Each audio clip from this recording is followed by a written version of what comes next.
Hello everyone, नमस्ते। My name is Bhavedi Patidar. आप सभी का स्वागत करता हूं कक्षा 13 पर।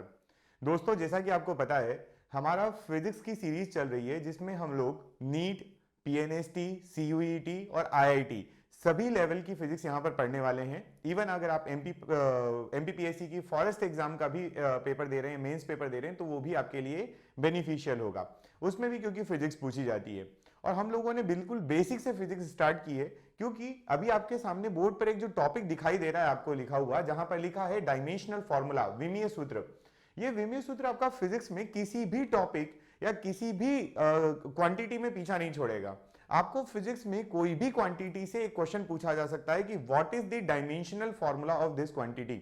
तो यहां पर मैं आपको फिजिक्स में डायमेंशनल फॉर्मूला बनाना सिखाऊंगा कि कैसे बनाया जाता है, और फिर उसके बाद अगर आपको फॉर्मूलाज वगैरह याद है, जो कि मैं बहुत सारे क्वेश्चन यहां करवाऊंगा, प्लस आपको इसकी एक पीडीएफ, जो टोटल 100 डायमेंशनल फॉर्मूलाज की जो पीडीएफ होगी, वो मैं आपको टेलीग्राम चैनल पर प्रोवाइड कर दूंगा। टेलीग्राम चैनल के लिए मैंने आपको पहले ही बताया है कि हमारा जो टेलीग्राम चैनल है, वो टेलीग्राम चैनल आपको सर्च करने पर मिलेगा।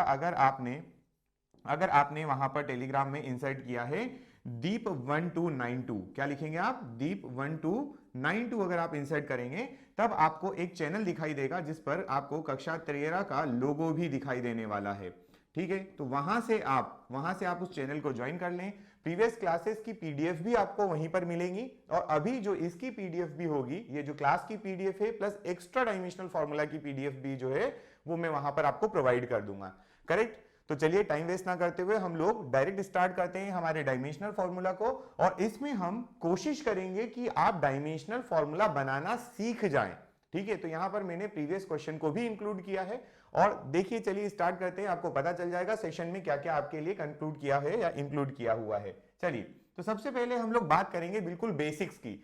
बेसिक्स की बात करें तो बेसिक से मेरा मतलब है कि जब कभी हम लोग डायमेंशनल फॉर्मूला लिखते हैं या विमीय सूत्र जब लिखते हैं, तो हम लोग उसको कुछ इस तरीके से लिखते हैं, m raise to the power a, l raise to the power b and t raise to the power c, और इसको ये बड़े ब्रैकेट में हम इसको क्लोज कर देते हैं। ये एक इसका इंडिकेशन है, ये जो बड़ा ब्रैकेट आपको दिखाई देता है, ये एक इसका रिप्रेजेंटेशन का तरीका है, इसको प्रदर्शित करने का एक तरीका है। ये आपने जनरली MLT के फॉर्म में डायमेंशनल फॉर्मूला देखा है ना? आप लोग अक्सर देखते होंगे फिजिक्स में, केमिस्ट्री में भी इवन आपको ये दिखाई देगा MLT।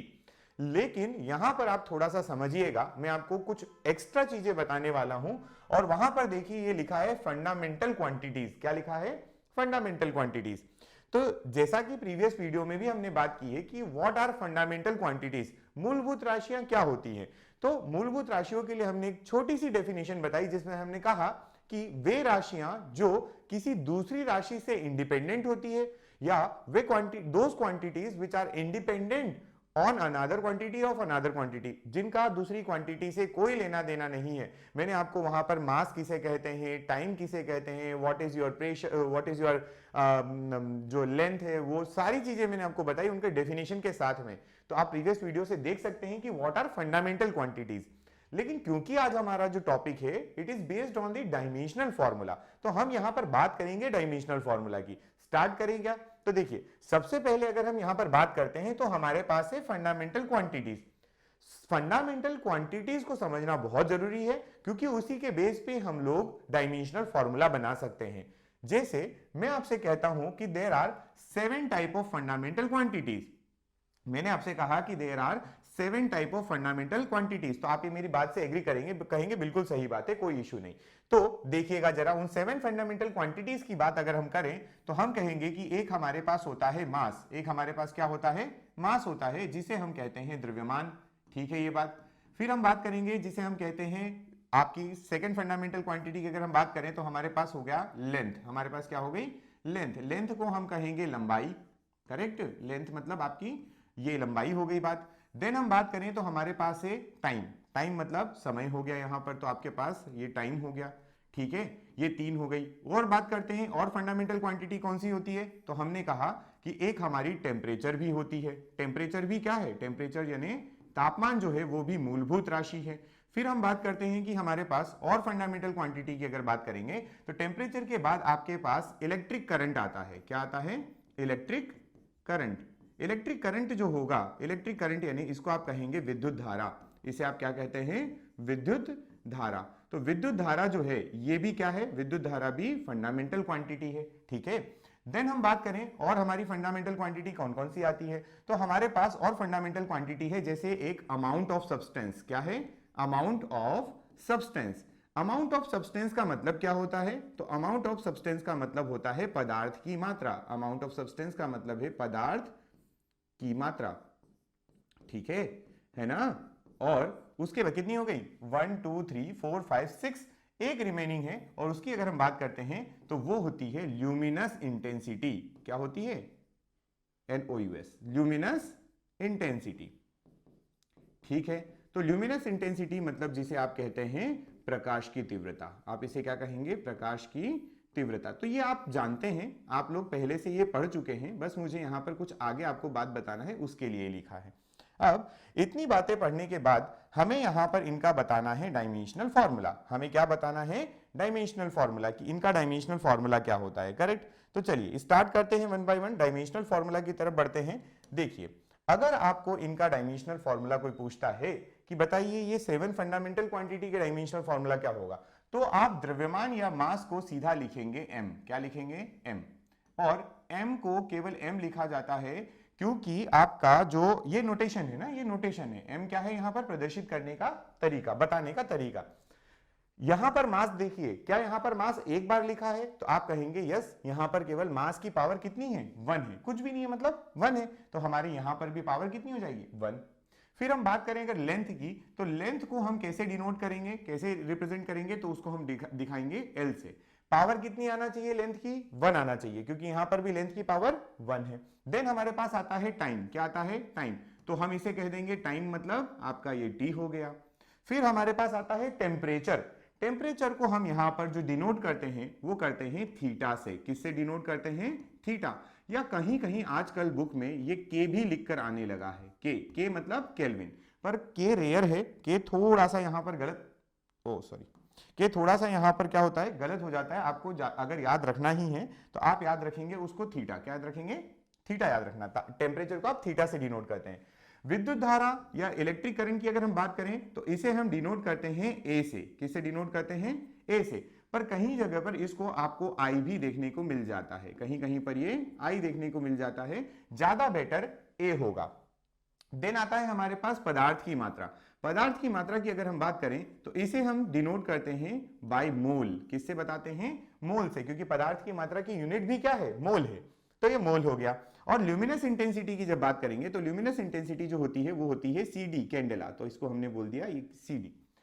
तो आप जरा ध्यान से देखिए, आपके पास हर फंडामेंटल क्वांटिटी के क्या आ गए हैं, डायमेंशनल फॉर्मूला आ गए। हर फंडामेंटल क्वांटिटी के डायमेंशनल फॉर्मूला है। क्या इतनी बात करेक्ट है, चलिए इसका मैंने थोड़ा सा आपको इंट्रो पहले भी दिया है, अगेन मैं आपको समझा रहा हूं, देखिएगा जरा ध्यान से समझिएगा। जैसे ये 7 फंडामेंटल क्वांटिटी हो गई, ये मैंने आपको बेसिक्स बताया कि ऐसा बेसिक होता है। अब मैं यहां पर आपको बताने वाला हूं कि देखिए ये तो हमारा एक बेसिक हो गया, ठीक है।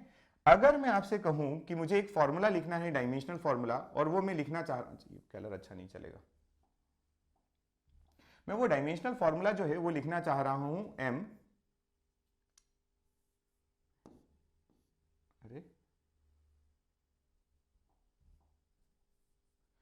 m L T theta A मूल, अभी इतना ही ले लेते, ठीक है। तो क्या ये मैं सही लिख रहा हूं, तो आप कहेंगे सर ठीक है, आप बताओ आगे क्या बात है। तो मैंने कहा यहाँ पावर लगा दो A, यहाँ B, यहाँ C, यहाँ D, यहाँ E और यहाँ पर F, और कैंडेला होता तो हम कैंडेला भी ऐड करते। तो ये एक रिप्रेजेंटेशन का तरीका है, समझ गए। ये रिप्रेजेंट कर रहा है हमारे डायमेंशनल फॉर्मूला को। आपने इसको पूरा बता दिया डायमेंशनल फॉर्मूला। अब ये डायमेंशनल फॉर्मूला क्या हुआ, तो देखो मास अगर हुआ तो हम m लिखेंगे। अगर किसी फॉर्मूले में, किसी सूत्र में कहीं पर अगर मास आ जाता है तो हम उसको m लिखेंगे। अगर लेंथ की टर्म आती है, लेंथ की टर्म कैसे हो सकती है मैं बताता हूं। अगर लेंथ हुई, विड्थ होती है, हाइट होती है, डेप्थ होती है, रेडियस होती है, अगर ये सारी क्वांटिटी, डिस्प्लेसमेंट होता है, डिस्टेंस होता है, तो ये सारी क्वांटिटी तो लेंथ को रिप्रेजेंट करती है ना, लेंथ बताते हैं। तो ये सभी जगह पे आप L लिखेंगे। T मतलब आपका टाइम हो गया, थीटा मतलब आपका टेम्परेचर हो गया, जो कि हम यहां से देख रहे हैं टेम्परेचर। A मतलब आपका एम्पियर, मोल मतलब आपका अमाउंट ऑफ सब्सटेंस, ज्यादातर इन्हीं के काम पड़ेंगे, ठीक है। तो ये आपके पास फंडामेंटल क्वांटिटीज है, इस तरीके से डायमेंशनल फॉर्मूले को रिप्रेजेंट किया जाता है। इतना करेक्ट, इतना समझ में आया? आगे बढ़ते हैं थोड़ा और, सुनिएगा, ध्यान से सुनिएगा। मैंने कहा कि अगर मैं आपसे पूछता हूं कि आप मुझे डायमेंशनल फॉर्मूला लिख के बताइए, बताइए आप मुझे डिस्टेंस का, किसका बताइए, डिस्टेंस का डायमेंशनल फॉर्मूला लिखिए। चलिए ठीक है, डिस्टेंस का भी लिखिए, मतलब दूरी का भी लिखिए, और आप मुझे डिस्प्लेसमेंट का भी लिखकर बताइए। तो आप क्या कहेंगे, सर ये जो डिस्टेंस और डिस्प्लेसमेंट है ना, ये दोनों की दोनों जो है इसको आप विस्थापन कहते हैं। क्या कहते हैं? विस्थापन। ये दोनों की दोनों ना मीटर में बताए जाते हैं, ये लेंथ होती है, इसको हम मेजर करते हैं, ये लेंथ है हमारी एक तरीके से। तो क्या मैं ऐसा नहीं बोल सकता हूं कि इसका और इसका जो डायमेंशनल फॉर्मूला है वो केवल L बनेगा? बोलिए हाँ या ना। क्योंकि ये डिस्टेंस या डिस्प्लेसमेंट कुछ भी है, तो ये है क्या एक्चुअल में, ये लेंथ है। ये क्या है? लेंथ है। तो लेंथ का डायमेंशनल फॉर्मूला, लंबाई का डायमेंशनल फॉर्मूला L होता है। समझ में आई? यहीं पर अगर मैं बोलता आपको, जैसे मैं जिस रूम में काम कर रहा हूं, ये मान लीजिए 12/15 का है, तो ये फिट में है, पर है तो लंबाई। ये अगर मान लीजिए मेरा 3/6 का कमरा है, मतलब 3 मीटर इंटू या 4 metre into 6 metre, 4 metre into 6 metre, तो 4 मीटर इसकी लेंथ है और 6 मीटर इसकी विड्थ है, तो भी मैं यहां पर मीटर को यहां पर लंबाई या लेंथ में रिप्रेजेंट करूंगा। तो जो मेरी लेंथ हो गई, मेरी विड्थ हो गई, रेडियस हो गया, हाइट हो गई, डेप्थ हो गई, जो आपका डिस्टेंस है, डिस्प्लेसमेंट है, ये सारी चीजें लेंथ आती है और इन सब को हम L से रिप्रेजेंट करते हैं। क्लियर इतनी बात? चलिए इसको थोड़ा सा आगे बढ़ाते हुए ये समझिएगा, मान लीजिए कि आपको यहां पर दिया हुआ है, आपके लिए एक नई टर्म दी है, जैसे एरिया दिया हुआ है ना, एरिया दिया हुआ है। एरिया का मतलब क्या होता है? एरिया का मतलब होता है क्षेत्रफल। अब ये एरिया किसी का भी हो सकता है, चाहे आप स्क्वायर का ले लीजिए, चाहे आप इसको सर्कल का ले लीजिए, चाहे आप इसको घन का ले लीजिए, किसी का भी एरिया ले लीजिए। तो जब आप एरिया का डायमेंशनल फॉर्मूला बनाएंगे, एरिया का जब आप डायमेंशनल फॉर्मूला बनाएंगे, तो आप क्या लिखेंगे? मीटर इंटू मीटर, लंबाई गुणित चौड़ाई, ऐसे ही लिखते हैं, मीटर इंटू मीटर। इसको क्या लिखोगे आप? लंबाई गुणित चौड़ाई। कहीं पर अगर लिखना हुआ तो लेंथ इंटू विड्थ। तो मीटर इंटू मीटर क्या हो गया? मीटर स्क्वायर बन गया, ये तो मीटर स्क्वायर बन गया। तो मीटर स्क्वायर का डायमेंशनल फॉर्मूला बना, तो मीटर का क्या होता है? L। मीटर का क्या होता है? L होता है। और ऊपर कौन है? स्क्वायर, तो मैंने यहां पर स्क्वायर लगा दिया। क्या ये बात समझ में आ रही है आपको? आप समझ पा रहे हैं ये बात कि आपका जो डायमेंशनल फॉर्मूला होता है वो MLT होता है, वो ठीक है। MLT की पावर भी कुछ है ना, तो जब MLT की पावर, मतलब मेरे फॉर्मूले में अगर पावर आ जाएगी कहीं पर, तो मैं डायमेंशनल फॉर्मूले में भी उतनी ही पावर लगा दूंगा। ठीक है ना? देखते हैं स्पेस है क्या हमारे पास।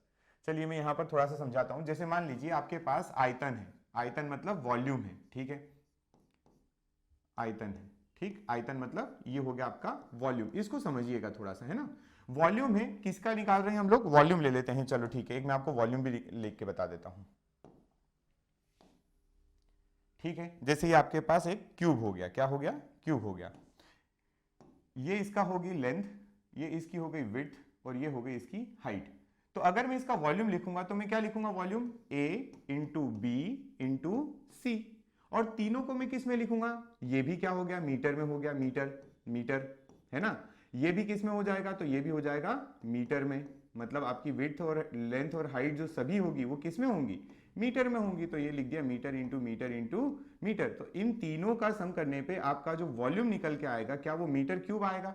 आप कहेंगे बिल्कुल। इन तीनों का जो आप मल्टीप्लाई कर देंगे, सम नहीं, तो क्या बनेगा? मीटर क्यूब बनेगा। अब आपको इस आयतन जो आपने लिखा हुआ है इसका डायमेंशनल फॉर्मूला लिखना था। क्या लिखना था? Dimensional formula.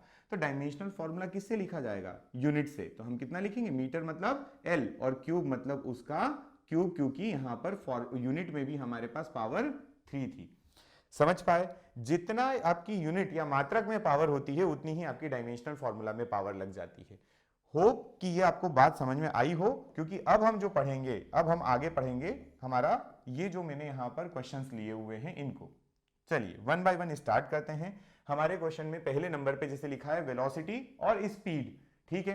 तो वेलोसिटी और स्पीड की अगर अपन बात करें तो यहां पर मैं सिंपल फॉर्मूला लिख रहा हूं, और वो लिख रहा हूं डिस्टेंस अपॉन टाइम। क्या लिखा हमने? Distance upon time.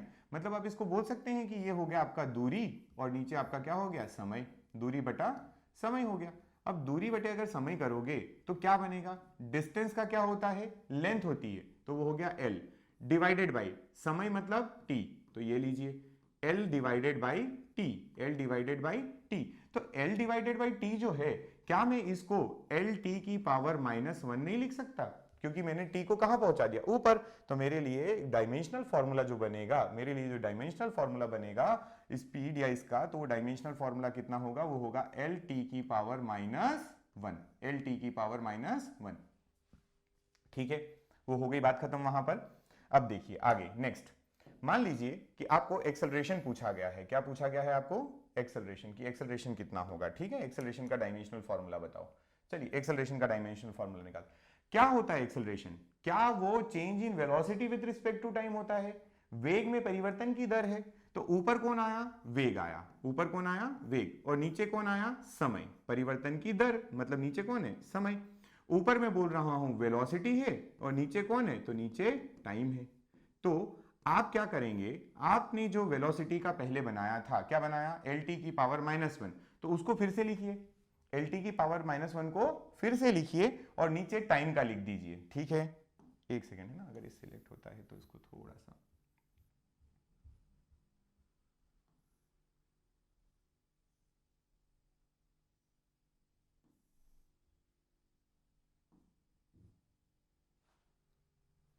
ठीक है। तो देखिएगा यहां पे जरा,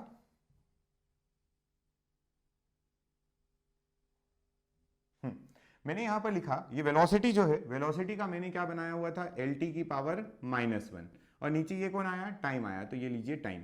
क्लियर है? जो जो डायमेंशनल फॉर्मूला हमें आते हैं या हमने फंडामेंटल यूनिट से बनाए हैं, उनको पहले बना देंगे और उसके बाद उसे डायरेक्टली लिख देंगे। तो क्या इन दोनों को सम करेंगे तो ये ऐसा बनेगा, या इनको t को ऊपर लेकर चले आओगे तो LT की पावर -2 बन जाएगा ये? बोलो हाँ या ना। आप कहेंगे बिल्कुल बन जाएगा। ठीक है, क्या आपको डायमेंशनल फॉर्मूला ये बनाना समझ में आया? ये वाला बनाना समझ में आया? एक्सेलरेशन का डायमेंशनल फॉर्मूला ये होता है। क्या होता है? तो LT की पावर -2, LT की पावर -2, क्योंकि LT की पावर -1 वेलोसिटी या वेग का था, बटे में नीचे टाइम भी आता। टाइम जब ऊपर जाएगा तो पावर कितनी हो जाएगी? -2 हो जाएगी। वहीं पर अगर हम बात करें फोर्स की, किसकी बात करते हैं? फोर्स की। तो फोर्स को देखो जरा, फोर्स क्या होता है? फोर्स का मतलब है, फोर्स का मतलब आपका है mass into acceleration, mass into acceleration. ठीक है क्या? ये इसको आप कहेंगे ये आपका द्रव्यमान है, द्रव्यमान गुणा, यहां पर आप कह देंगे ये त्वरण हो गया, द्रव्यमान गुणा त्वरण हो गया। अब द्रव्यमान गुणा त्वरण लिखना है। ठीक है, तो आपको ये बात पता है कि द्रव्यमान जो होता है उसको आप लिखते हैं कैपिटल M, उसको आप क्या लिखते हैं? कैपिटल M लिखते हैं।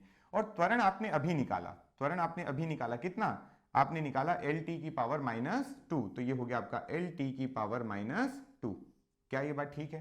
तो आपका टोटल जो फॉर्मूला बना वो क्या बना? टोटल फॉर्मूला जो बना वो बना MLT की पावर -2, LT की पावर -2। ये जो मैं आपको अभी डायमेंशनल फॉर्मूला बता रहा हूं, ये डायमेंशनल फॉर्मूला आपके लिए बहुत ज्यादा इंपॉर्टेंट है। किसका? ये है फोर्स का। फोर्स का डायमेंशनल फॉर्मूला बहुत काम आएगा, डायरेक्टली इंप्लीमेंट होता है ना, डायरेक्ट लगेगा, तो इसको आप याद रखेंगे। मैं अभी इसका एग्जांपल देता हूं आपको। देखो, क्या इतनी बातें क्लियर है? ये वेलोसिटी का कैसे बना है समझ में आया, एक्सेलरेशन का कैसे बना समझ में आया, अगर फोर्स का बनाना है तो कैसे बनेगा समझ में आया, अगर नहीं तो ये हमारे बेसिक्स चल रहे हैं, थोड़ा सा और पीछे जाके एक बार फिर से रिवाइज करिए, इसको देखिए, वीडियो को फिर से देखिए कि ये कैसे बनाया हमने। अब आपको धीरे धीरे चीजें एक दो बार करोगे तो समझ में आने लगेंगी। जैसे यहां पर नीचे एक और टर्म लिखी है, वर्क लिखा है, वर्क को समझना। क्या मुझे ये बात पता है कि वर्क जो होता है, वर्क जो होता है वो क्या होता है? तो सुनना, वर्क होता है मेरा बल गुणा विस्थापन। इसको हम लिखते हैं, ये होता है बल गुणा विस्थापन। मतलब आप इसको कहेंगे फोर्स इंटू डिस्प्लेसमेंट। आप इसको क्या कहेंगे? Force into displacement. ठीक है क्या ये बात? ठीक, तो फोर्स इंटू डिस्प्लेसमेंट की अगर बात करें तो देखो, फोर्स का हमने ऑलरेडी बना लिया था, फोर्स का हमने ऑलरेडी बनाया, और वो होता है MLT की पावर -2। ये तो हो गया मेरा कौन? फोर्स। ये हो गया हमारा फोर्स। लेकिन विस्थापन या डिस्प्लेसमेंट तो लेंथ है, तो मैं इसमें किसका मल्टीप्लाई कर दूंगा? L का मल्टीप्लाई कर दूंगा। ठीक है, L का जैसे ही मल्टीप्लाई करेंगे, आपको यहां पर जो नया फॉर्मूला बनेगा वो क्या बनेगा? M, देखिए यहां पे पावर L की 1 है, यहां पर भी L की पावर 1 है, तो ये L 1 कितना हो जाएगा? 2, और T की पावर -2। क्लियर है? ऐसे बनाए जाते हैं आपके डायमेंशनल फॉर्मूलाज। ठीक है, अभी और आगे कर रहे हैं, ये समझ में आ गया यहां तक? तो आपको मैं कह रहा हूं कि फोर्स जो है ये बहुत ज्यादा इंपॉर्टेंट है। फोर्स का डायमेंशनल फॉर्मूला आप रट लीजिए mlt-2। क्या रटेंगे? mlt-2, mlt-2, mlt-2। इसके बाद हमारे पास जो फॉर्मूलाज हैं उनको देखते हैं कैसे बने हैं, कैसे आए हैं। देखिए, अगला है आपके पास पावर। पावर है शक्ति। पावर मतलब शक्ति। पावर क्या होती है? तो पावर को क्या मैं ऐसा कहता हूं कि rate of doing work. Rate of doing work मतलब कार्य करने की दर। तो क्या मैं इसको ऐसे नहीं लिख सकता पावर को कि ये मेरा वर्क हो गया, वर्क पर यूनिट टाइम हो गया, वर्क पर यूनिट टाइम हो गया। तो इसको आप कहेंगे कार्य बटे समय। आप इसे क्या कहेंगे? कार्य बटे समय कहेंगे। अब जब ये कार्य बटे समय आएगा तो आप इसका डायमेंशनल फॉर्मूला बना पाएंगे? बना पाएंगे। वर्क का हमने अभी बनाया, वर्क का बना ml2t-2। ठीक है, ml2t-2 डिवाइडेड बाय, नीचे कौन है? टाइम, तो एक और बार टाइम आ जाएगा।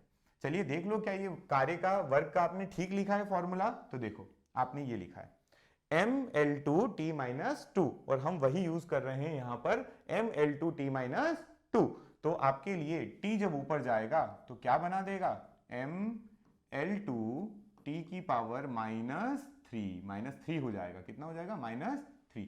तो क्या समझ गए? ये -2 पहले ही था, ये t और ऊपर गया तो ये -3 बन गया। यहां तक ठीक समझ में आया? पावर का क्या फॉर्मूला बना? ml2t-3 बना। आगे बढ़ते हैं और हम पढ़ते हैं अब एनर्जी का फॉर्मूला। किसका फॉर्मूला? एनर्जी का। एनर्जी का डायमेंशनल फॉर्मूला क्या होता है समझिएगा। देखिए, एनर्जी जो होती है वो वर्क को रिप्लेस कर सकती है या कार्य को ही ऊर्जा में, या कार्य को ऊर्जा या ऊर्जा को कार्य में परिवर्तित किया जा सकता। तो एनर्जी जो है, एनर्जी या ऊर्जा जो है वो कार्य के जैसी होती है। किसके जैसी होती है? कार्य। आप बोलते हैं ना, it is the capacity of doing work. कार्य करने की क्षमता को हम ऊर्जा कहते हैं। तो कैपेसिटी ऑफ डूइंग वर्क में कार्य बराबर ऊर्जा और एनर्जी बराबर कार्य। या आपने एक लाइन सुनी होगी, work can be converted into energy and energy can be converted into work. तो हमने बोला कि वर्क और एनर्जी दोनों जो है वो आपस में एक जैसे होते हैं। दैट्स व्हाई जो आपका वर्क का डायमेंशनल फॉर्मूला था ml2t-2, ये आपका वर्क का डायमेंशनल फॉर्मूला था और यही डायमेंशनल फॉर्मूला बन जाएगा किसका? एनर्जी का भी। ठीक है क्या? तो यहां से एक बात आपको और समझ में आई है कि कार्य और ऊर्जा जो है, मतलब वर्क और एनर्जी के जो हैं दोनों के डायमेंशनल फॉर्मूले सेम होते हैं। दोनों का डायमेंशनल फॉर्मूला सेम है, दोनों की यूनिट भी सेम है। इवन अगर यूनिट की बात करें तो वो जूल होती है। क्या होती है? जूल।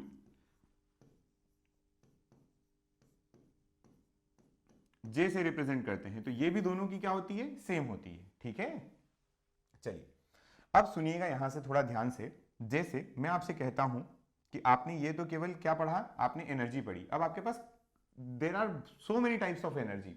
ठीक है, तो मैं यहां पर कुछ पॉइंट्स लिख रहा हूं। जैसे मान लीजिए मैंने लिखा काइनेटिक एनर्जी। क्या लिखा? Kinetic energy. ठीक है, काइनेटिक एनर्जी। ठीक, अब काइनेटिक एनर्जी का मतलब क्या होता है? तो काइनेटिक एनर्जी का मतलब होता है गतिज ऊर्जा। काइनेटिक एनर्जी का मतलब है गतिज ऊर्जा। ठीक, अब ये गतिज ऊर्जा क्या होती है? आपको सभी को पता है कि ये होती है ½ mv²। होती है। तो यहां पर डायमेंशनल फॉर्मूला जब बनाया जाता है तो ध्यान रखिएगा, जो कांस्टेंट होता है, ये जो नंबर से, नंबर का कोई डायमेंशनल फॉर्मूला नहीं होता। मैं आगे चल के आपको बताऊंगा, नंबर का कोई भी डायमेंशनल फॉर्मूला नहीं होता है। तो यहां पर किसका आया? मास का आया। मास का मतलब m हो गया। मास का मतलब क्या हो गया? m। और हमने कुछ देर पहले निकाला था वेलोसिटी का डायमेंशनल फॉर्मूला।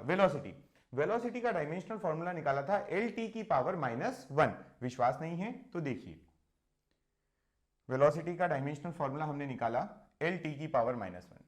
ये रहा Lt⁻⁻1। तो चलिए वही यूज करेंगे।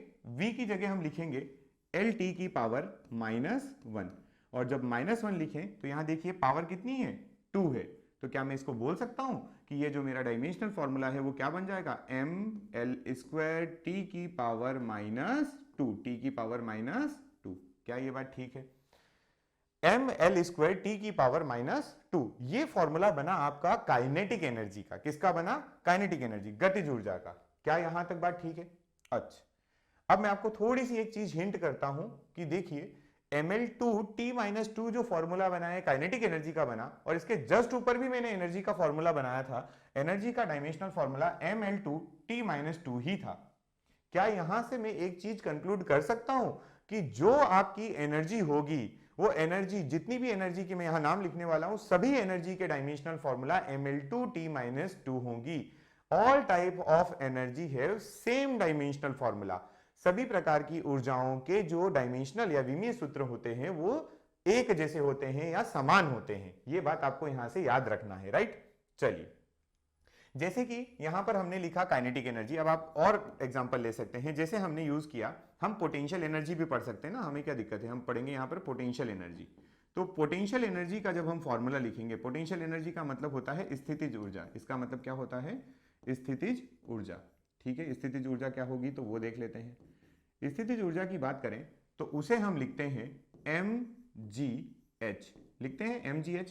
ठीक, इसमें m क्या है तो m है मास यानी द्रव्यमान, g क्या है तो g है गुरुत्वीय त्वरण। गुरुत्वीय त्वरण मतलब ग्रेविटेशनल एक्सेलरेशन, और हाइट का मतलब है, h का मतलब यहां पर हाइट या ऊंचाई है।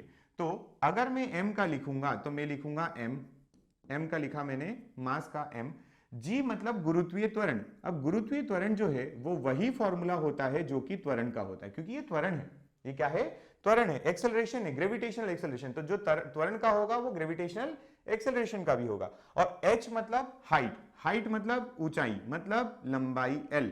जब आप इन तीनों को मर्ज करोगे तो देखो m बना आपका यहां से, यहां पर l एक है और l एक ये है, मतलब l दो हो गए तो l2, और t की पावर -2 तो t की पावर -2। ठीक है, ये बात है ना, t की पावर -2। तो ये डायमेंशनल फॉर्मूला बन गया। अब जरा ध्यान से देखिए, क्या ये वाली एनर्जी, स्थितिज ऊर्जा और गतिज ऊर्जा, पोटेंशियल और काइनेटिक का डायमेंशनल फॉर्मूला सेम आ रहा है, और किसके जैसा आ रहा है, जैसी हमारी एनर्जी थी, जैसी हमारी एनर्जी थी। एनर्जी का भी Ml2T-2 आया था। इसका मतलब ये है कि जितनी भी ऊर्जाएं होती हैं, एनर्जी जो होती हैं, उनका डायमेंशनल फॉर्मूला सेम होता है। अब मैं यहां डायमेंशनल फॉर्मूला ना बनाकर केवल मैं आपको यहां पर कुछ नाम दे देता हूं। जैसे अगर हमारे पास काइनेटिक हो गई, ये हो गई, प्रेशर एनर्जी अगर हो जाती, क्या हो जाती, प्रेशर एनर्जी। प्रेशर एनर्जी अगर होगी तो प्रेशर एनर्जी माने दाब ऊर्जा, इसका मतलब क्या है, दाब ऊर्जा। ठीक है, दाब ऊर्जा का अगर डायमेंशनल फॉर्मूले की बात की जाए तो दाब ऊर्जा का डायमेंशनल फॉर्मूला भी क्या होगा, तो वो होगा Ml2T-2, ये हो जाएगा। ठीक है, वही डायमेंशनल फॉर्मूला जो इसका है। अगर हम बात करते हैं यहां से, 1 सेकेंड,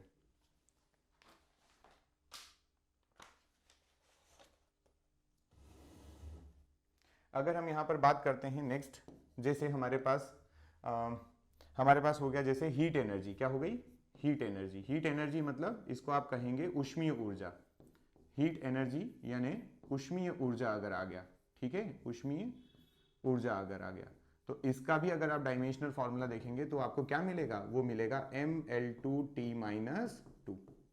ठीक है, सभी ऊर्जाएं जो होती हैं, सभी ऊर्जाएं जो हैं, उनका डायमेंशनल फॉर्मूला जो है आपको वो सेम मिल रहा है। तो क्या यहां से कंक्लूड कर दें हम, ऑल एनर्जीज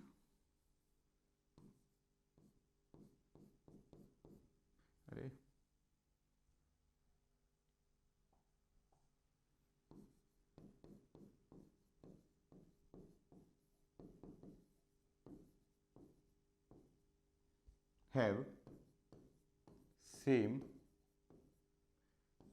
dimensional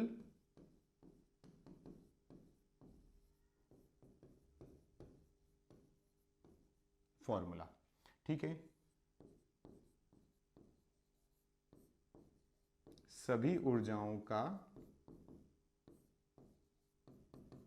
विमीय सूत्र समान होता है। कैसा होता है, समान होता है। ठीक है, ये बात, सभी प्रकार की जो एनर्जीज होती हैं उनका डायमेंशनल फॉर्मूला जो होगा वो सेम होता है। आगे बढ़े थोड़ा और, चलिए इसको आगे बढ़ाते हैं। नेक्स्ट आइए, अब जैसे आपके पास कुछ मैंने और फॉर्मूलेज लिखे, इनको भी मैं डिराइव करके बताता हूं आपको। देखिएगा, जैसे हमारे पास लिखा हुआ है, आपके पास डेंसिटी लिखा है, घनत्व। ठीक है, तो डेंसिटी को आप रो से डिनोट करते हैं, और क्या आपको ये बात पता है कि आप इसको m बाई वी लिखते हैं? क्या लिखते हैं? m by we. m का मतलब यहां पर क्या है? m का मतलब है द्रव्यमान। m का मतलब यहां पर क्या है? द्रव्यमान। और v का मतलब क्या है? तो v का मतलब यहां पर है आयतन। v का मतलब यहां पर क्या है? आयतन है। ठीक है, मतलब ये क्या है? तो ये है mass by volume. Mass by volume. ये जैसे आपने डेंसिटी लिखा ना, इसको मास डेंसिटी भी बोला जाता है। इसको क्या बोला जाता है? मास डेंसिटी, है ना, मास डेंसिटी। ठीक, चलिए, तो मास का कितना होता है? मास का हमें पता है कैपिटल M होगा, मास मतलब M, और आयतन, आयतन मतलब वॉल्यूम। अब वॉल्यूम क्या होता है? वॉल्यूम होता है length into width into height, लंबाई गुणित चौड़ाई गुणित ऊंचाई। तो वो metre metre metre metre cube अभी थोड़ी देर पहले पढ़ा था, और मीटर क्यूब का आपका L क्यूब, मतलब ये बन जाएगा L क्यूब। नीचे कितना बन गया? L cube. और जब L क्यूब ऊपर जाएगा तो ये बनेगा ml की पावर -3। क्या ये बात ठीक है? ml की पावर -3 बन गया, करेक्ट? ऐसे बनता है, ये बन गया आपका डेंसिटी का। वहीं अगर हम बात करें इंपल्स की, इंपल्स मतलब आवेग, तो आवेग क्या होता है? डिनोट करोगे आप इसको I से, और ये क्या होता है? तो ये होता है F इंटू डेल टी, मतलब ये होता है फोर्स इंटू समय अंतराल। ठीक है, इसको आप कहेंगे फोर्स इंटू टाइम पीरियड, ये होता है आपका। ठीक है, तो इसके लिए अगर आपको डायमेंशनल फॉर्मूला लिखना है तो कोई बात नहीं, आप फोर्स का याद रख चुके हैं पहले ही, mlt -1 या mlt -2, mlt -2, और ये क्या है? टाइम पीरियड है। टाइम पीरियड मतलब t, तो आपने यहां लिख दिया t। तो क्या इन दोनों को कंबाइन करके मैं लिख सकता हूं mlt -1, mlt -1 किसका बन गया? ये इंपल्स का बन गया। ठीक है, देन आपके पास है सरफेस टेंशन।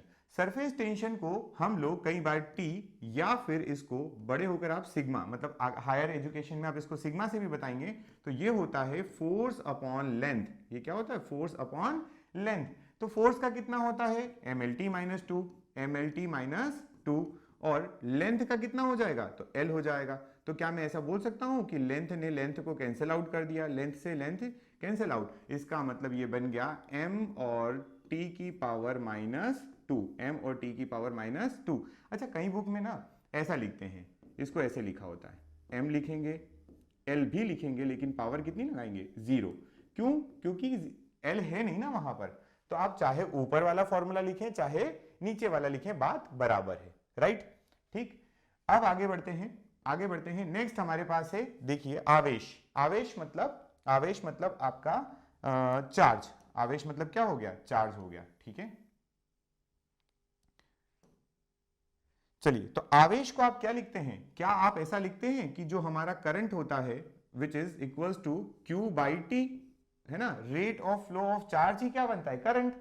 तो क्या यहां से ऐसा लिखा जा सकता है कि Q जो होगा, आवेश जो होता है, it is equals to I into T.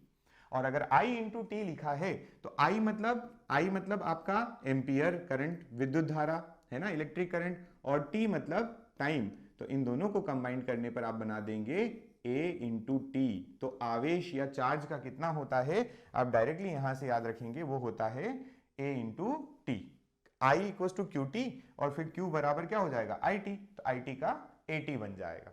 आवेश का समझ में आ गया, काम आएगा आगे चल के, बहुत ज्यादा काम आता है। ठीक है, चलिए और आगे बढ़ते हैं, देखते हैं, फॉर्मूला बनाते हैं। मेरे साथ में आप भी प्रैक्टिस कर सकते हैं। अब यहां पर आपके पास एक चीज आई है जिसमें लिखा है डायमेंशन लेस क्वांटिटीज। क्या लिखा है? Dimension less quantities. तो अब ये डायमेंशन लेस क्वांटिटीज क्या होती है, ये भी थोड़ा सा समझते हैं यहां पर। ठीक है, चलिए देखिए, सबसे पहले मैं आपको बताता हूं कुछ डायमेंशन लेस क्वांटिटीज के बारे में। Wait,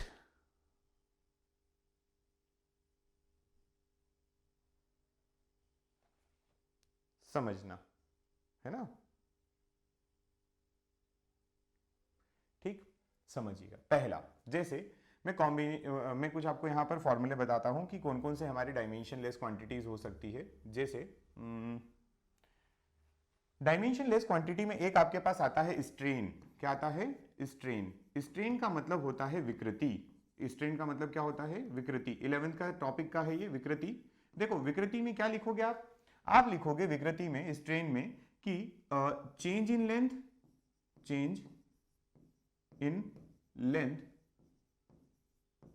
divided by original length. क्या लिखते हैं?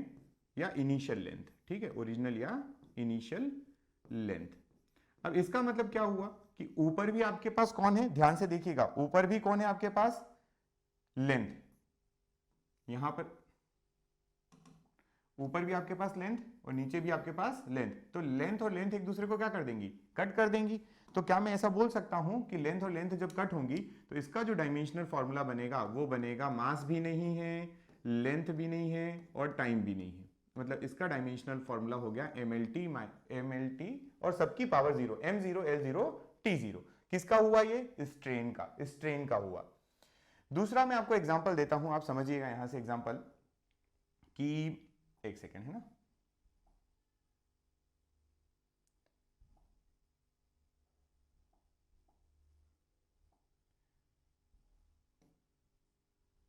दूसरा एग्जांपल यहां से लीजिए, जैसे मान लीजिए आपके पास आता है रिफ्रैक्टिव इंडेक्स, क्या आता है, रिफ्रैक्टिव इंडेक्स।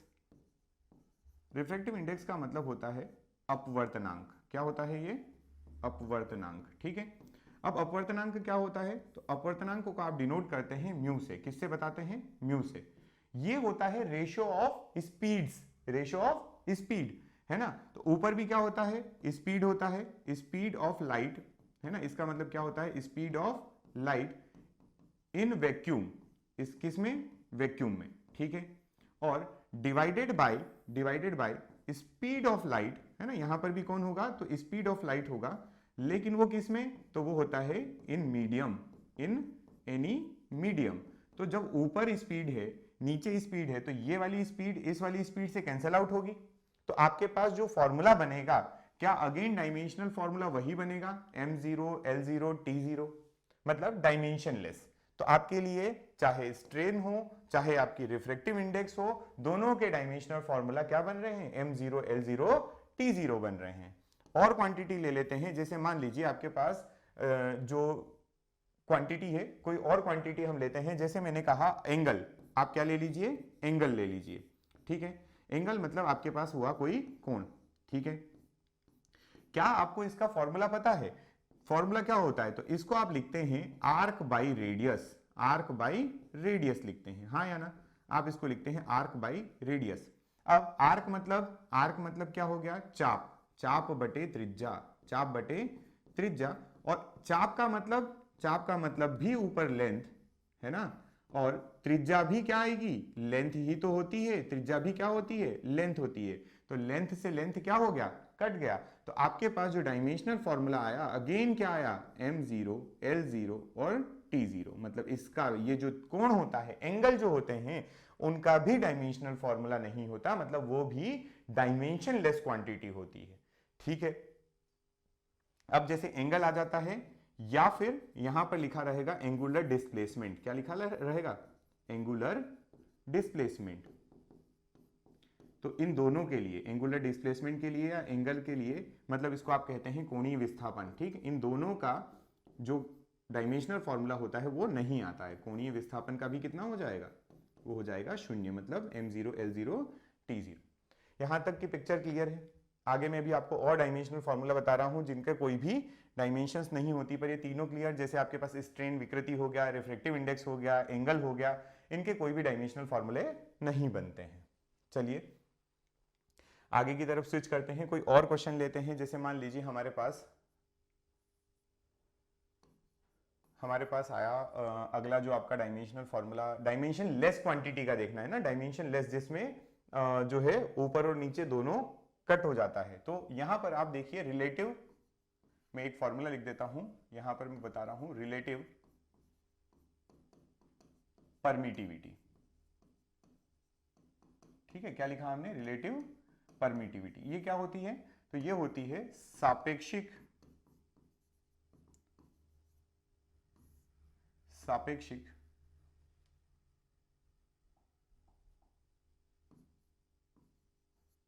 इसको बोलते हैं विद्युतशीलता, ठीक है, सापेक्षिक विद्युतशीलता। किससे डिनोट करते हैं, इसको आप कहते हैं म्यू आर, क्या बताते हैं, म्यू आर। अब म्यू आर क्या होगा, तो ये होता है permittivity of medium with respect to permittivity of air या वैक्यूम। तो देखो ऊपर भी परमिटिविटी नीचे भी परमिटिविटी, तो दोनों परमिटिविटी हो जाती है, इसलिए ये और ये एक दूसरे से क्या हो जाएंगे, कैंसल आउट हो जाएंगे। और जब दोनों एक दूसरे से कैंसल आउट हो जाएंगे तो इसका जो डायमेंशनल फॉर्मूला बनेगा वो बनेगा m की पावर 0, l की पावर 0 और t की पावर भी 0। समझ में आई? ये जो रिलेटिव परमिटिविटी होती है, रिलेटिव परमिटिविटी का फॉर्मूला क्या होता है, डायमेंशनल फॉर्मूला। तो उसका कोई डायमेंशनल फॉर्मूला नहीं होता है क्योंकि दोनों एक दूसरे से कट हो जाते हैं। ठीक है, ये बात है ना। बहुत सारी क्वांटिटीज आ सकती है, जैसे हम अगला लेते हैं, मान लीजिए जैसे ये परमिटिविटी थी, ये क्या थी आपकी परमिटिविटी। ऐसे ही एक आती है रिलेटिव परमिएबिलिटी, जिसको आप बोलते हैं सापेक्षिक चुंबकशीलता, उसका भी आंसर 0 ही आता है। ठीक है ना। तो ये बहुत सारी क्वांटिटीज ऐसी हैं जिनके आपके जो फॉर्मूले आने वाले हैं वो कितने आएंगे, 0 आएंगे। डायमेंशनल फॉर्मूला उसका कितना होगा, तो कोई डायमेंशनल फॉर्मूला ही नहीं बनेगा। ठीक है, यहां तक है ना। चलिए थोड़ा और आगे बढ़ते हैं यहां से। अब एक और बता दें क्या, डायमेंशन लेस क्वांटिटी कोई सी आपको।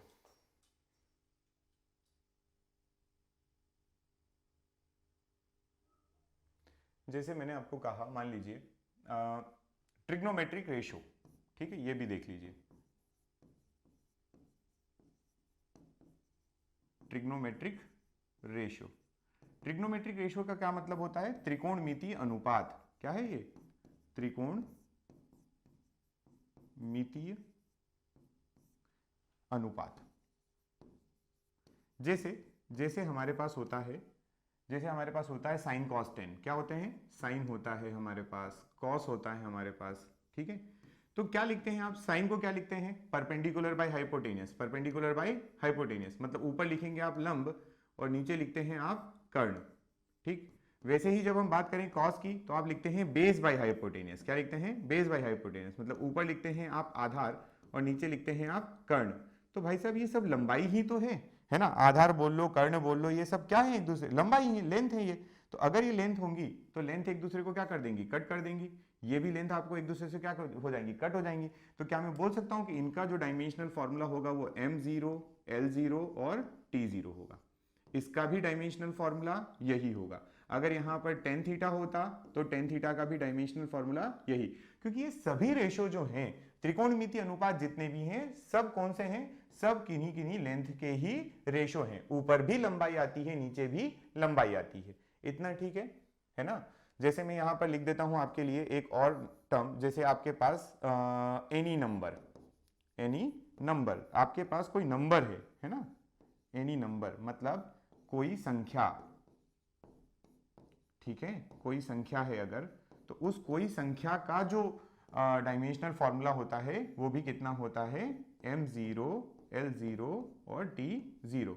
जैसे आपको मैं एग्जांपल देता हूं, अभी हमने एक बार 1/2 हटाया था, अगर कहीं पे 4 लिखा हुआ है तो भी नहीं, कहीं पे अगर पाई लिखा हुआ है तो पाई का भी डायमेंशनल फॉर्मूला नहीं होता है, क्योंकि पाई का भी फिक्स नंबर है 3.14 समथिंग समथिंग, तो पाई का भी डायमेंशनल फॉर्मूला नहीं बनता है। तो ये कुछ क्वांटिटीज है आपके पास जिनको हम देख रहे थे कि क्वांटिटीज कैसी हैं, डायमेंशन लेस क्वांटिटीज हैं, जिनकी कोई भी विमा नहीं होती, विमाहीन राशियां हैं ये।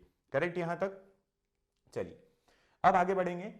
हमारे पास नेक्स्ट हमारे पास है those quantity whose dimension formulas are same. Formula are same मतलब वे राशियां जिनका विमीय सूत्र समान होते हैं। कुछ क्वांटिटी ऐसी भी हैं क्या जिनके डायमेंशनल फॉर्मूला सेम आते हैं, चलिए उनके बारे में बात करते हैं। तो सबसे पहली क्वांटिटी देखिएगा आप, देखो मान लेते हैं हमारे पास क्वांटिटी जैसे अभी हमने पढ़ा था जिसमें वर्क और एनर्जी की बात की थी, work and energy. Work and energy की जब बात करेंगे तो ये हो गया आपका कार्य और कार्य एवं ऊर्जा। इन दोनों के जो डायमेंशनल फॉर्मूला होता है, वो दोनों के डायमेंशनल फॉर्मूला क्या होते हैं, तो वो होते हैं ml2t-2, क्योंकि ये वर्क एनर्जी में कन्वर्ट हो जाता है और एनर्जी वर्क में कन्वर्ट हो जाती है, ये हमने बता दिया था। और देखें डायमेंशन जिनके सेम हैं वो क्वांटिटी कौन कौन सी है, तो मैं आपको बताता हूं। जैसे एक हो गया आपका इंपल्स, क्या हो गया, इंपल्स एंड मोमेंटम। ठीक है, इनकी बात कर लेते हैं। यहां पर मैं आपको बता देता हूं इंपल्स और मोमेंटम का फॉर्मूला। मतलब इंपल्स मतलब अभी मैंने आपको जो बताया आवेग, इंपल्स मतलब आवेग, और मोमेंटम का मतलब होता है संवेग। आवेग और संवेग, इनके डायमेंशनल फॉर्मूला की बात करते हैं। इंपल्स का डायमेंशनल फॉर्मूला निकाला था आपने एफ इंटू टी से, किससे निकाला था, एफ इंटू टी से। और मोमेंटम का क्या होता है, तो मोमेंटम होता है संवेग जो होता है वो m इंटू वी होता है। एफ मतलब M L T minus two, और ये पीछे टी एक और आ जाएगा। यहां पर देखें तो mass into L into T की पावर -1, और देखो ये भी टी की पावर 1 और -2 -1 बन जाएगा, मतलब डायमेंशनल फॉर्मूला यही बनेगा। समझ में आई बात, डायमेंशनल फॉर्मूला जो है इसका ये बनेगा ना, पर ये और ये दोनों सेम हो जाएंगे, समझ गए, ठीक है।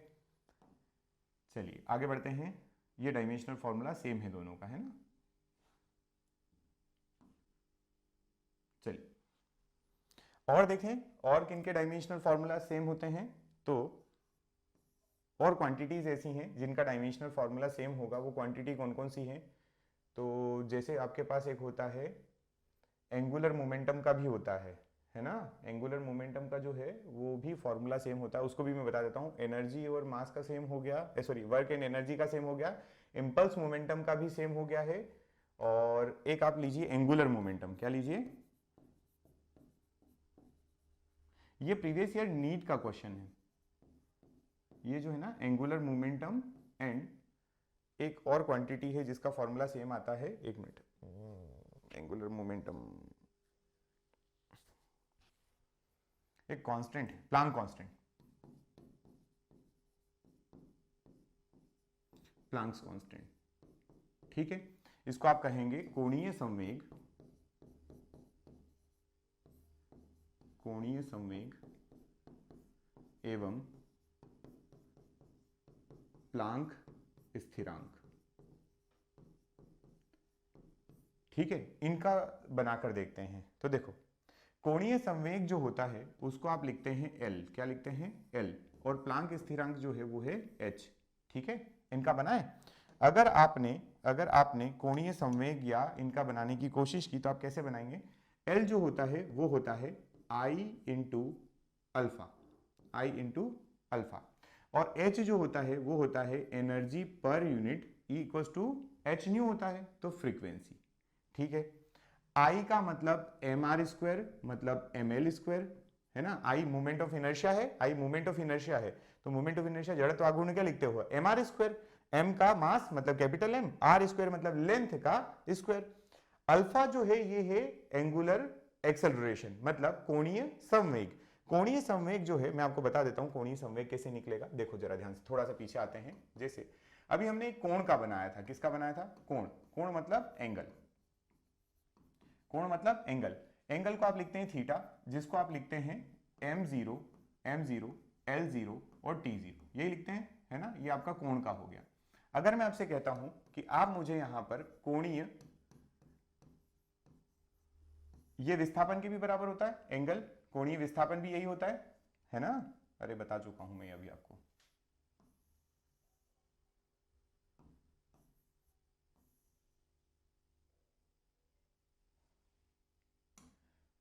कोणीय विस्थापन, ठीक है, और एंगुलर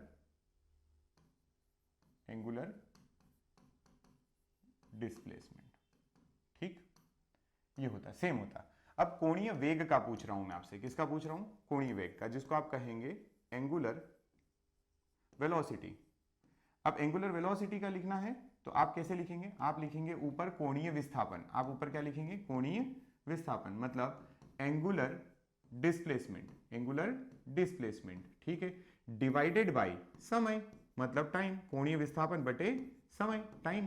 तो देखो ऊपर क्या है, जीरो है सब, m जीरो है, l भी जीरो है, t भी जीरो है, डिवाइडेड बाय एक नीचे कौन आया, t आया, टाइम आया ना। तो इसका क्या बन जाएगा, इसका बन जाएगा t की पावर -1, समझ में आई, इसका बन गया t की पावर -1। वहीं पर अगर आपसे कोई पूछ ले कि कोणीय त्वरण का बताइए, किसका बताइए, कोणीय त्वरण, कोणीय त्वरण का मतलब क्या होता है, तो कोणीय त्वरण का मतलब होता है एंगुलर एक्सेलरेशन, एंगुलर एक्सेलरेशन, ठीक है। तो एंगुलर एक्सेलरेशन की बात करें तो ये क्या होता है, देखो इसको आप दिखाते हैं, मैं इनका नोटेशन भी लिख देता हूं।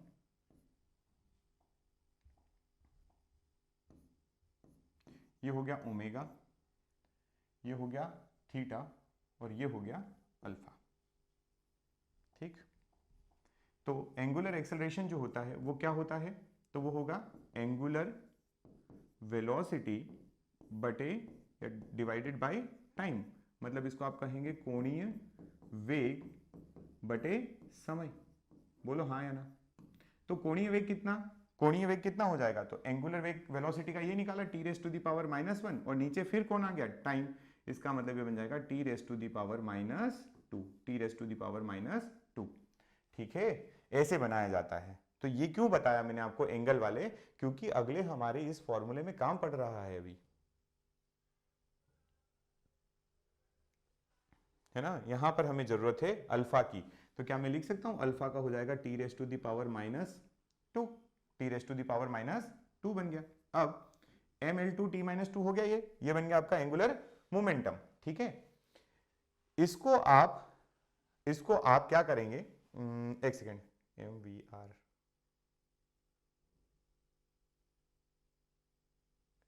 लिखेंगे तो मास वेलोसिटी t -2, वेलोसिटी का l t -1 और r मतलब एक और तो t, ये कुछ गलत बना क्या,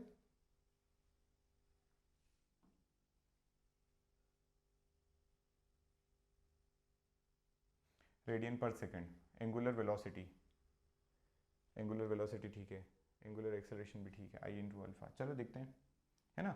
E into E divided by ये बनाएंगे तो देखो एनर्जी का कितना होता है, एनर्जी का होता है ml2 t -2 और नीचे आपका कौन है, नीचे है आपका फ्रीक्वेंसी। फ्रीक्वेंसी का ऑलरेडी होता है T raise to the power -1, मेरे को वही लग रहा है कि यहाँ पे कुछ गड़बड़ हुई है। आई का ml² होता है और अल्फा का, देखो डिस्प्लेसमेंट का तो नहीं होगा, डिस्प्लेसमेंट से जब वेलोसिटी बनेगी तो आई इंटू ओमेगा है, टाउ होता है आई अल्फा, मैंने फॉर्मूला थोड़ा सा गलत लिख दिया यार, सॉरी, ये आई अल्फा नहीं है, एक सेकेंड, ये आई इंटू ओमेगा है ना, ये आई इंटू क्या आएगा, ओमेगा आएगा, और ओमेगा आएगा तो T raise to the power जो -2 है ये -2 ना रहकर -1 रह जाएगा। ठीक है, आई ओमेगा होता है, आई अल्फा तो जो होता है वो टाउ का होता है। ठीक है, ये -1, ये थोड़ी सी मिस्टेक हो गई थी। अब ये t की पावर -1 ऊपर जाएगा, अगर हम प्लैंक कांस्टेंट का निकालते हैं तो वो होगा e अपॉन फ्रीक्वेंसी, तो e क्या है ml2 t -2 और आपका फ्रीक्वेंसी का बनता है t -1, तो ये जब ऊपर जाएगा तो प्लस हो जाएगा, तो यहां पर भी बना देगा ml2 t -1, मतलब दोनों के डायमेंशनल फॉर्मूले क्या आ रहे हैं, बराबर आ रहे हैं। तो ये दो क्वांटिटी जो हैं ये भी कैसी हैं, ये दोनों क्वांटिटी भी आपकी सेम, आपको कांस्टेंट वो देकर जाती है, मतलब एक जैसे इसके डायमेंशनल फॉर्मूले हैं। इंपल्स और मोमेंटम की बात करें तो इनके भी डायमेंशनल फॉर्मूले सेम, वर्क और एनर्जी की बात करते हैं तो इनके भी डायमेंशनल फॉर्मूला बिल्कुल सेम आ रहे हैं। ठीक है, ये बात है ना, क्लियर यहां तक। और देखें क्या कुछ और देख लो, जैसे एक आपके पास होता है, एक आपके पास होता है स्ट्रेस, है ना, देखो एक आपके पास होता है स्ट्रेस और pressure, stress and pressure. Stress का मतलब होता है प्रतिबल, ठीक, सभी लोग शायद जानते होंगे, स्ट्रेस का मतलब होता है प्रतिबल और इसका मतलब प्रेशर मतलब दाब। जब हम दोनों के फॉर्मूले लिखते हैं तो दोनों के फॉर्मूले बिल्कुल सेम लिखे जाते हैं, और वो क्या होते हैं, तो वो होते हैं force per unit cross sectional area, मतलब आप इसको अनुप्रस्थ काट का क्षेत्रफल कहते हैं। तो आप यहां लिखेंगे बल, दोनों का फॉर्मूला सेम है बिल्कुल, तो बल बटे क्षेत्रफल जब आप करेंगे, बल बटे क्षेत्रफल जब आप करेंगे तो आपको कुछ नहीं, डायमेंशनल फॉर्मूला तो बनाना है। बल का क्या होता है, फोर्स का हमने पढ़ा mlt -2, mlt -2, और क्षेत्रफल का l²। क्यों l², क्योंकि क्षेत्रफल या एरिया जो होता है वो होता है मीटर इंटू मीटर, लंबाई गुणित चौड़ाई। तो आपके पास ये डायमेंशनल फॉर्मूला जो बन के आएगा वो आएगा m, देखो l ऊपर चले आएगा तो -1 हो जाएगा, -2 है, -2 जाएगा और यहाँ पर क्या है 1, तो आपके पास फाइनल जो ये बनेगा 1 -2 तो -1 बनेगा और t की पावर -2। ये हो गया आपका डायमेंशनल फॉर्मूला किसका, स्ट्रेस और प्रेशर का, ये दोनों सेम होते हैं, स्ट्रेस और प्रेशर का जो डायमेंशनल फॉर्मूला होता है वो बिल्कुल सेम होता है। ठीक है, ये बात है ना।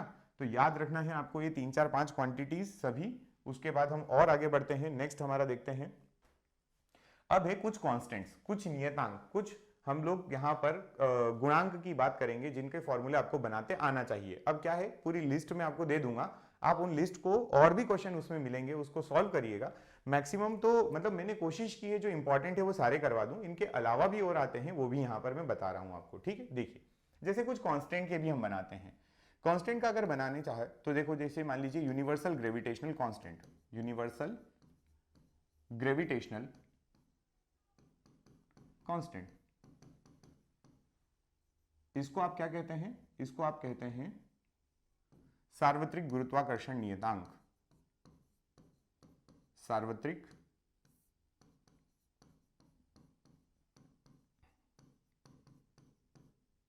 गुरुत्वाकर्षण नियतांक। क्या होता है, तो ये होता है कैपिटल जी। ये क्या होता है, कैपिटल जी। इसका कैसे बनाएंगे समझना। क्या मुझे पता है, न्यूटन का लॉ जो है वो बोलता है F equals to G m1 into m2 divided by R square. मुझे किसका बनाना है, जी का बनाना है, तो मैं जी को एक साइड ले लेता हूं और बाकी चीजों को, आर को ऊपर पहुंचाऊंगा तो बनेगा F R square divided by नीचे क्या आ जाएगा m1 m2। अब f का मुझे पता है कितना होता है, mlt माइनस टू। एफ का कितना होगा, mlt माइनस टू। आर क्या है, आर है डिस्टेंस, आर क्या है डिस्टेंस, तो डिस्टेंस का क्या हो जाएगा एल का स्क्वायर, क्योंकि यहां पर भी क्या है स्क्वायर है, एल का स्क्वायर डिवाइडेड बाई नीचे कौन है मास, मास और मास मतलब m और अगेन एक और m, तो आपके पास यहां पर दो m आ गए। एक m से आपका एक m कैंसिल आउट हो जाएगा। तो जरा इसका डायमेंशनल फॉर्मूला देखिएगा, एक m ऊपर जाएगा तो बनेगा m की पावर माइनस वन, m की पावर माइनस वन। यहाँ l है, यहाँ पर भी l है, तो ये बनेगा l की पावर 3, और यहाँ पर t है, यहाँ कोई कुछ नहीं है तो t की पावर माइनस टू।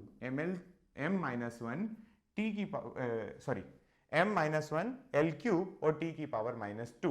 ये किसका बन गया, तो ये बन गया यूनिवर्सल ग्रेविटेशनल कांस्टेंट g का डायमेंशनल फॉर्मूला। समझ में आया, ठीक। मैंने अभी आपको प्लांक कांस्टेंट बना के बताया था, ठीक है।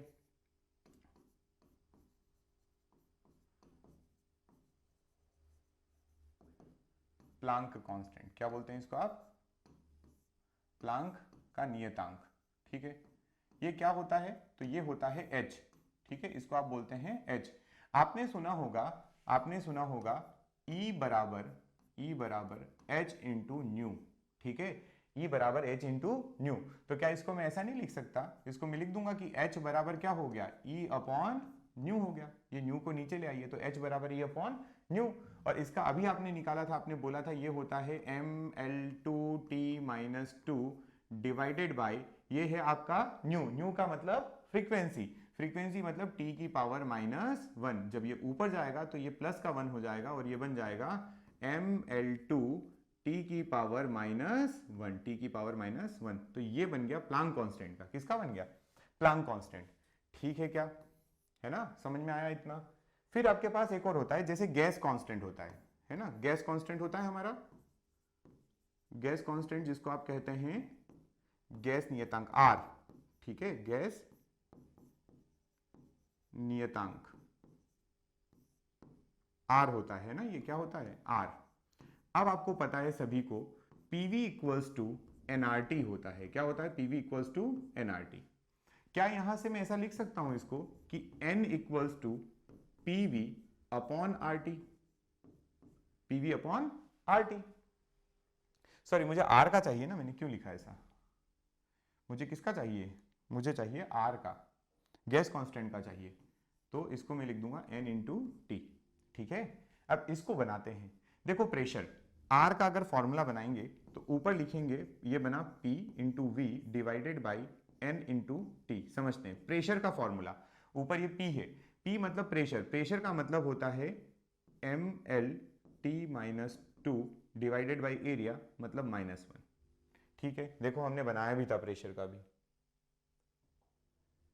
ये रहा ml minus one T minus to, है ना, ये बनाते आ जाएंगे ना तो आपको याद भी रहने लगेंगे, ml minus one T minus to. चलिए v क्या है, वॉल्यूम है, वॉल्यूम मतलब आयतन, आयतन का हो गया L क्यूब, आयतन का क्या हो गया L क्यूब डिवाइडेड बाई, नीचे है आपके पास n, n का मतलब है मोल, n का मतलब क्या है मोल, तो ये आ जाएगा आपका मोल। और ये टी है, ये टी जो है ये टाइम नहीं है, ये टेम्परेचर है। तो टेम्परेचर का बनता है थीटा, टेम्परेचर का क्या बनता है थीटा। तो क्या मैं आर का डायमेंशनल फॉर्मूला ये लिख सकता हूं, सुनिएगा ध्यान से, एम एल कितना है, 3 में से 1 गया तो 2 मतलब L2, टी कितना है टी की पावर -2, ये कितना है तो मोल की पावर -1 और थीटा की पावर भी -1। तो ये जो डायमेंशनल फॉर्मूला बना, ये डायमेंशनल फॉर्मूला आपका किसका बन गया, आर का बन गया। समझ में आ गई, इतना क्लियर है ना, ठीक है। आगे बढ़े और देखें, ये कौन सा था, 3। चलिए देखिए एक और बताते हैं आपको, एक या दो और बता देते हैं, कुछ जो आपकी 11th की फिजिक्स में भी बहुत आते हैं, है ना। जैसे एक होता है वीन्स कांस्टेंट, ठीक है, वीन्स नियतांक।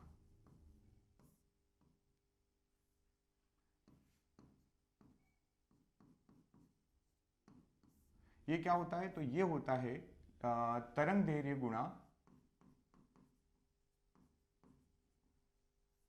तापमान,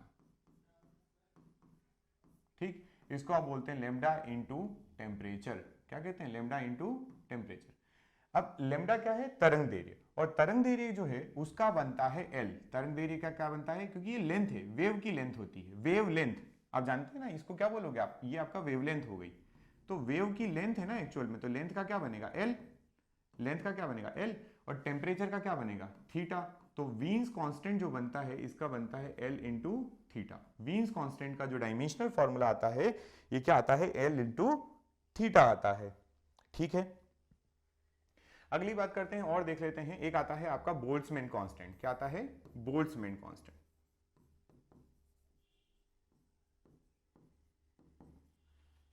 ठीक है। ये बोल्ट्जमैन कांस्टेंट क्या होता है, इसको समझते हैं।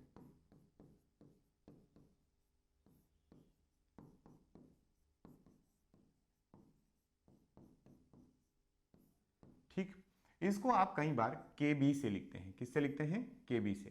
तो इसका फॉर्मूला क्या होता है, तो इसका एक सिंपल फॉर्मूला अगर देखना है तो वो होता है एनर्जी पर टेम्परेचर, ठीक है। इसको ऐसे भी लिखते हैं, और इसका एक फॉर्मूला और होता है बोल्ट्जमैन कांस्टेंट का, वो होता है वेलोसिटी इक्वल्स टू √2kb/kt/m। ये भी होता है एक फॉर्मूला, 2kT/m भी होता है, 2kT/m यूज कर सकते हैं, लेकिन जरूरत नहीं है, ये वाले फॉर्मूले से भी आंसर आ जाएगा, इस वाले से भी आ जाएगा, ठीक है।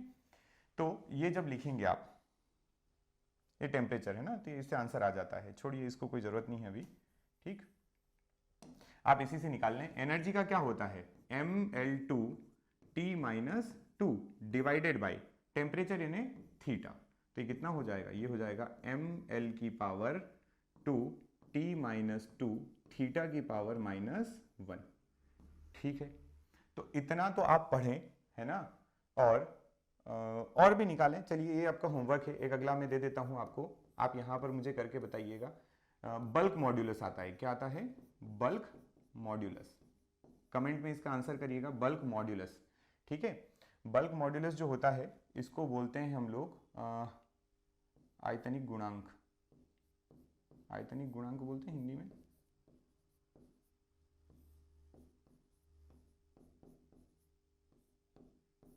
है ना। आई थिंक आयतनिक गुणांक ही कहते हैं, देख लीजिएगा एक बार। बल्क मॉड्यूलस को मान लीजिए आपने B से डिनोट किया है, तो मैं बता देता हूं ये क्या होता है। ये होता है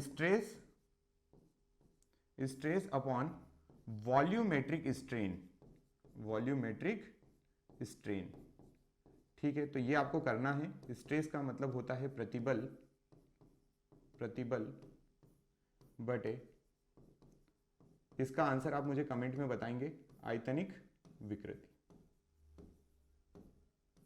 ठीक है। चलिए इसके बाद आगे बढ़ते हैं, नेक्स्ट। चलिए क्वेश्चन है प्रीवियस ईयर का, देखिए क्या लिखा हुआ है। ये लिखा है कि यदि फोर्स को F बोला, वेलोसिटी को V बोला और टाइम को T बोला, मतलब if force V, F, velocity V and time T are taken as fundamental units. उसने बोला कि अगर इनको आपने फंडामेंटल यूनिट्स माना, एफ, वी और टी को फंडामेंटल यूनिट्स माना, तो बताओ कि मास की डायमेंशन क्या होगी, डायमेंशन ऑफ मास आर। मतलब ये पूछना चाह रहा है कि अगर आपने ऐसा हाइपोथेटिकल चीज मान ली है कि फोर्स को आप F को, V मतलब वेलोसिटी को, T को आप क्या मान रहे हैं, आप मान रहे हैं कि ये फंडामेंटल क्वांटिटीज यूनिट है, तो फिर आप बताइए मास का क्या होगा। तो पहला मेरा बताना ये है कि ऐसे क्वेश्चन जब भी आते हैं तब आप इसको ये समझेंगे कि ये जो है, ये क्वेश्चन जो है, ये ऑप्शन से क्लियर होते हैं। किससे? ऑप्शन से, क्योंकि यहां पर इफ लिखा हुआ है, माना गया है ना, तो माना होता है तो ऑप्शन देखो, पहले ऑप्शन से क्लिक करो, तो एक एक करके आपको ऑप्शन यहां पर चेक करना पड़ सकते हैं। अब देखो, जैसे ये पहला वाला ऑप्शन अगर हम लें, तो पहले वाले ऑप्शन में लिखा हुआ है F into V divided by T, ऐसा लिखा। या इसको ऐसे भी लिख सकते हैं क्या, F into V into T की पावर -1, कोई बात नहीं, लिख सकते थे, कोई फर्क नहीं पड़ता। चलिए, तो हम इसका डायमेंशनल फॉर्मूला बना रहे हैं। F का होता है mlt -2, v का क्या होता है, वेलोसिटी का lt-1, डिवाइडेड बाई क्या हो जाएगा, तो डिवाइडेड बाई टाइम हो जाएगा। टाइम से टाइम कहीं नहीं कट रहा है, ओहो, तो आप इसको करके देखिए, ये क्या बन गया आपका, ये बन गया m l की पावर 2, और ये t एक यहां पर है, एक यहां पर है, और ये नीचे से ऊपर जाएगा, और तो t की पावर -4 समथिंग बन जाएगा। बना लीजिएगा इसको। ये ऑप्शन नंबर ए हमने क्लियर किया। क्या ये मास जैसा दिख रहा है? बिल्कुल नहीं दिख रहा है, तो हटा दो इसको। ऑप्शन नंबर बी चेक करते हैं। ऑप्शन नंबर बी पे लिखा हुआ है f into V divided by T की पावर 2। तो क्या डिफरेंस आया, नीचे t की पावर 2 एक्स्ट्रा हो गई, तो मैं जब ऊपर ले जाऊंगा तो एक t की पावर और इंक्रीज हो जाएगी, मतलब इसका जो बनेगा वो mlt की पावर -5 बन जाएगा। और क्या हो जाएगा, देखो ध्यान से, यहां पे fv/t लिखा था, fv/t है, f का बना mlt-2, v का बना lt-1, और t का बन गया t मतलब टाइम, तो ये ऊपर जाएगा तो t की पावर -1 हो रही थी। अब यहां पर नीचे क्या है, t की पावर 2 है, तो ऊपर -2 हो जाएगी, -2 होगी तो एक माइनस बढ़ जाएगा। इसका भी नहीं बना, मतलब पहला ऑप्शन भी गलत, दूसरा ऑप्शन भी गलत। तीसरे को देखो, तीसरा ऑप्शन क्या बोलता है, एफ वी की पावर -1 डिवाइडेड बाई टी की पावर भी -1, टी की पावर भी -1। इसको लिखते हैं, f का बनेगा mlt-2, f का क्या बनेगा, mlt-2, v का क्या बनेगा, v का बनेगा lt की पावर -1 और उसकी पावर -1। देखो यहां पर v क्या लिखा है आपका यहां पर v जो लिखा हुआ है -1 में लिखा, तो यहां पे मैं -1 लगाऊंगा। नीचे आपका टाइम है और वो भी -1 के साथ। इसको ओपन करो, देखो m का m रह गया, l यहां पर है, यहां पर l-1 है, ये देखो l, चलो पूरा लिखता हूं, mlt-2 इंटू l की पावर -1 इंटू t की पावर -1, और ये t की पावर, चलिए t की पावर -1। अभी ऐसा देखो, ध्यान से देखो, इसको मैंने l की पावर -1 लिखा, और ये t की पावर -1 कितनी हो जाएगी, प्लस का 1 हो जाएगा, तो प्लस का 1 हो गया। t की पावर, अब देखो l की पावर -1 और 1 कैंसिल आउट, t की पावर -1 जब ऊपर जाएगी तो यहां पर प्लस हो जाएगी, है ना, ये वाली जब ऊपर जाएगी तो वो कितनी, +1 हो जाएगी, और ये t की पावर -2 और ये t की पावर +2, तो ये दोनों भी एक दूसरे के कैंसिल आउट हो गए, और आपके पास जो आया वो क्या आया, m आया। इसका मतलब क्या मैं बोल सकता हूं कि ये जो डायमेंशनल फॉर्मूला था, इसका करेक्ट आंसर कौन सा था, सी। ये आपको जो हाइपोथेटिकल दिया था उसमें से सी ऑप्शन जो है, सी ऑप्शन जो है वो कुछ ऐसा ऑप्शन है, वो कुछ ऐसा ऑप्शन है कि आपको इसका करेक्ट आंसर जो मिल रहा है वो ये मास का फॉर्मूला मिल रहा है। किसका मिल रहा है, मास का, क्योंकि ये आंसर किस में आया, मास में आया। समझ गए, ठीक, ऐसे निकाला जाता है। ऐसे क्वेश्चन जब भी आएंगे तो आप LHS और RHS कंपेयर करेंगे। क्या करेंगे, LHS और RHS को कंपेयर करेंगे। ठीक है, यहां तक बात। अब यहां से मैं थोड़ा सा आपको 2-4 चीजें हिंट कर देता हूं कि आप उसको आगे बढ़ाएं, और आपको मैं जो पूरी वो जो शीट प्रोवाइड करूंगा उस शीट में आपको ये चीजें कवर करना है। ठीक है, देखिए कैसी चीजें हैं, समझिएगा। जैसे हमने एक चीज पढ़ी है यहां पर, एक चीज हमने पढ़ी यहां पर, चार्ज। हमने किसको पढ़ा, चार्ज को। ठीक है, आपने आवेश पढ़ लिया, ठीक, आवेश। आपने बोला ये क्यू होता है, और इसका जो डायमेंशनल फॉर्मूला होता वो AT बनता। क्या बनता, AT। तो भाई साहब, अगर मैं आपसे कभी पूछ लूं कि आप मुझे म्यू की डायमेंशनल फॉर्मूला बताइए, म्यू, म्यू मतलब परमिटिविटी, म्यू मतलब अभी जो मैंने कहा था परमिटिविटी, ठीक है, म्यू नॉट ले लो, परमिटिविटी मतलब विद्युतशीलता। ठीक, तो विद्युतशीलता का जो फॉर्मूला जब आप बताएंगे तो आपको कैसे बताना मैं बताता हूं। आपको फॉर्मूला कूलम का नियम याद करना पड़ेगा और वो होता है F बराबर 1/4 अच्छा मैंने वहां म्यू नॉट लिख दिया क्या, कहीं गलती कर दी, epsilon naught into Q1 into Q2 divided by R square. ठीक है, मैंने बिल्कुल एक जगह म्यू नॉट लिखा है, उसको करेक्ट करना पड़ेगा आपको डायमेंशन लेस में ना।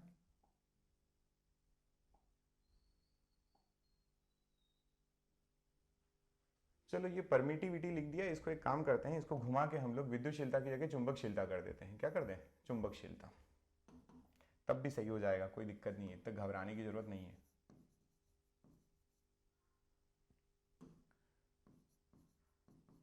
चुंबकशीलता,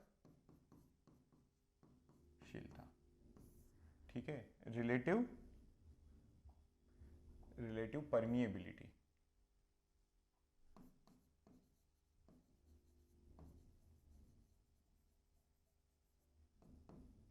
ठीक है, परमिएबिलिटी हो गया। ठीक, एप्सिलॉन से दिखाते हैं इसलिए मैंने वो कर दिया था, तो थोड़ा ठीक है। अब यहां से आपको क्या चाहिए, आपको यहां से चाहिए एप्सिलॉन नॉट। क्या चाहिए, एप्सिलॉन नॉट चाहिए। कैसे निकालोगे, तो एप्सिलॉन नॉट को इधर ले आओ और एफ को इसकी जगह रिप्लेस कर दो, तो ये बन जाएगा एप्सिलॉन नॉट बराबर 1/4 पाई एफ इंटू क्यू कितना हो जाएगा स्क्वायर, और ये नीचे भी क्या है आर स्क्वायर। आपको 4 पाई का पता है कि ये डायमेंशन लेस होता है, कैसा होता है, डायमेंशन लेस होता है, तो इसकी कोई दिक्कत ही नहीं। एफ का फोर्स है आपको पता है, क्यू का आपको क्यू पता है, आर का आपको पता है, इन सब का आप निकाल कर मुझे इसका आंसर आप कमेंट बॉक्स में करिएगा, ये आपका क्वेश्चन है। ठीक है, कमेंट बॉक्स में इसका आंसर करिएगा कि क्या होता है। ठीक है, इस तरीके से आप कर सकते हैं। अगर आप चाहें तो आपके 12th की फिजिक्स के भी आप सारे क्वेश्चन कर सकते हैं। जैसे जैसे आप देखो, आपके पास एक फॉर्मूला होता है, एक फॉर्मूला होता है आपके पास जहां पर आप पढ़ते हैं मोमेंटम, या सॉरी आपका ये है डाइपोल मोमेंट, तो होता है Q इंटू 2L, इसका भी आप मुझे बनाकर कमेंट करिए। ठीक है, एक होता है आपका इलेक्ट्रिक फील्ड, इलेक्ट्रिक फील्ड क्या होता है, तो वो होता है KQ अपॉन R स्क्वायर, इसका बनाइए। ठीक है, इस K का क्या होगा, ये भी बनाइए, ये K का क्या होगा, डायमेंशनल फॉर्मूला। ठीक है, ठीक, कमेंट बॉक्स में आंसर चाहिए, आप लोग कमेंट नहीं करते, आंसर नहीं करते, फिर क्या मतलब आपका पढ़ने का, अगर आप प्रैक्टिस नहीं कर रहे हैं तो। ठीक है, जैसे पोटेंशियल होता है, पोटेंशियल होता है तो उसको हम लिख रहे हैं पोटेंशियल। चलिए पोटेंशियल का बताइए, पोटेंशियल मतलब विभव का, पोटेंशियल जो होता है, मैं फॉर्मूले भी बताते जा रहा हूं आपको साथ में। विभव पोटेंशियल का जो लिखोगे वो कितना लिखोगे, तो V बराबर होता है W अपॉन Q, ये होता है। इससे बताइए आप मुझे आंसर। अगर मैं आपसे पूछता हूं कि आप मुझे डायमेंशनल फॉर्मूला बताइए कैपेसिटेंस का, किसका, कैपेसिटेंस, कैपेसिटेंस का मतलब होता है धारिता, धारिता का, तो धारिता का क्या होता है वो बताइए। C का, C बराबर क्या होता है, Q इंटू V, है ना, Q बराबर CV, Q बराबर CV, तो Q बाई V हो जाएगा ये। ठीक है, V मतलब यहां पर पोटेंशियल हो गया, पोटेंशियल मतलब विभव आप कर लीजिएगा। इसका मतलब क्या है, तो इसका मतलब है चार्ज। ठीक है, तो ये करिए, इनको सॉल्व करके मुझे इनका आंसर आप बताइए सभी का, और एक PDF और शेयर कर दूंगा मैं आपको, उसको प्रैक्टिस करिएगा। फिर मिलते हैं नेक्स्ट लेक्चर में अगले टॉपिक के साथ, तब तक के लिए थैंक यू सो मच।